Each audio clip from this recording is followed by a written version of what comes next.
Doctor Mohammad Yunus সাহেব, আপনি আজকে যে চেয়ারে বসে রয়েছেন, এই চেয়ার গণ অধিকার পরিষদ তথা ভিপি নূরদের কারণেই সম্ভব হয়েছে।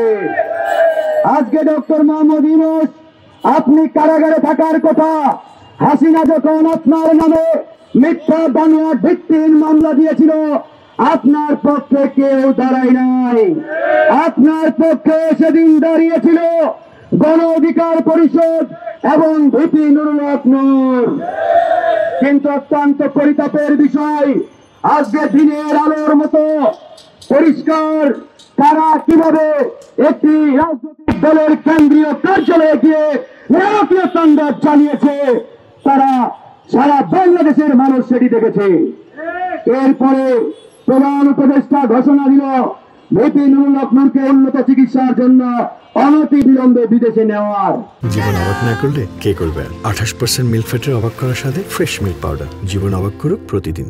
এখানেও এই সরকার আমাদের সাথে প্রতারণা করেছে, বেইমানি করেছে, মুনাফিকি করেছে। তারা বিদেশে নেওয়ার ঘোষণা দেওয়ার পরেও আজ পর্যন্ত তারা কার্যকর কোনো উদ্যোগ নেয় নাই বন্ধুগণ।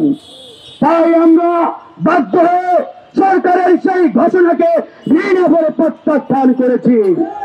আমরা বলেছি ভিপি নূরকে বিদেশে নেওয়া হবে, তার উন্নত চিকিৎসা বিদেশের মাটিতে করা হবে, তবে সরকারের দয়া দক্ষিণার উপরে নির্ভর করে নয়। তাকে আমরা দলীয় এবং পারিবারিক ভাবেই বিদেশে নেব, তার উন্নত চিকিৎসার ব্যবস্থা করব। প্রিয় বন্ধুগণ, আজকে আপনারা দেখেছেন সারা বাংলাদেশে ঢাকা শহরের অলিতে গলিতে আওয়ামী গুন্ডা পান্ডারা আজকে বিক্ষোভ মিছিল করছে। এই যে আওয়ামী সন্ত্রাসীরা রাজপথে নেমে বিক্ষোভ করার দুঃসাহস দেখাচ্ছে, এর পুরো দায়ভার এই সরকার এবং এই সরকারের স্বরাষ্ট্র উপদেষ্টার। আজকে স্বরাষ্ট্র উপদেষ্টা এই চেয়ারে বসে তিনি অর্ডার দিতে পারেন না যে থানায় আওয়ামী লীগের সন্ত্রাসীরা মিছিল করবে সেই থানার এসিকে স্ট্যান্ড রিলিজ করে খাগড়াছড়ি পাঠিয়ে দেওয়া হবে। যে জেলায় ছাত্রলীগের সন্ত্রাসীরা মিছিল বের করবে সেই জেলার এসপিকে স্ট্যান্ড রিলিজ করে বান্দরবান পাঠিয়ে দেওয়া হবে। এই ঘোষণা এই অন্তর্বর্তীকালীন সরকার, এই সরকারের স্বরাষ্ট্র উপদেষ্টা দিলে দেখবেন কোন জায়গায় আওয়ামী লীগ, ছাত্রলীগ, যুবলীগের সন্ত্রাসীরা মিছিল বের করার দুঃসাহস দেখাতো না।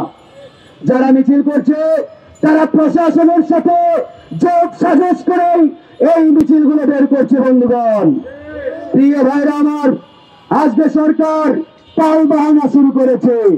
জাতীয় পার্টি 14 দল, এগুলো আওয়ামী লীগের অন্যতম সহযোগী ছিল, ভারতীয় রেল এজেন্ট ছিল, রেল দালাল ছিল। কিন্তু অত্যন্ত দুঃখের বিষয়, আওয়ামী লীগ নিষিদ্ধ করেছে আর আওয়ামী দোসরদেরকে সেনাবাহিনীর প্রটোকলে পাহারা দিচ্ছে।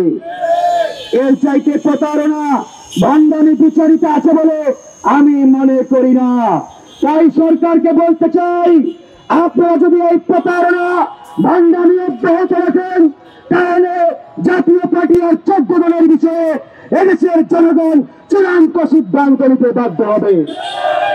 ভিপি নূরের উপরে হামলাকারীদের বিচারের জন্য 48 ঘন্টার আলটিমেটাম দেওয়া হয়েছিল। 48 ঘন্টা পেরিয়ে গেছে, সরকার সিদ্ধান্ত নেয় নাই, আইন শৃঙ্খলা বাহিনীর অ্যাকশন নেয় নাই। আমরাও বলতে চাই, এখন থেকে আর নরম সুরে কথা হবে না। আন্দোলন প্রয়োজনে বাঁকা করে আমরা এই হামলার বিচার প্রয়োজনে যা যা করা দরকার তাই করবো। বন্ধুগণ, প্রিয় ভাইরা আমার, কার উপরে আস্থা রাখবো?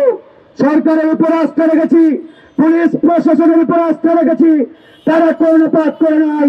তাই বাধ্য হয়ে যা করার তাই করা হবে। এরপরে বলতে পারবেন না মাফ করা যাবে না। এরপরে কোন উপদেষ্টা যদি বলে বেআইন ভাবে মাফ করা হচ্ছে, ওই উপদেষ্টার চেয়ার লাথি মেরে সচিবালয় থেকে বের করে দেওয়া হবে। অনেক সহ্য করা হয়েছে। আমাদের রক্ত ধান ফ্ল্যাগের বিনিময়ে আজকের এই সরকার, আর সরকারের চেয়ারে বসে ফাজলামো শুরু করেছেন। এই ফাজলামো আর সহ্য করা হবে না বন্ধুগণ।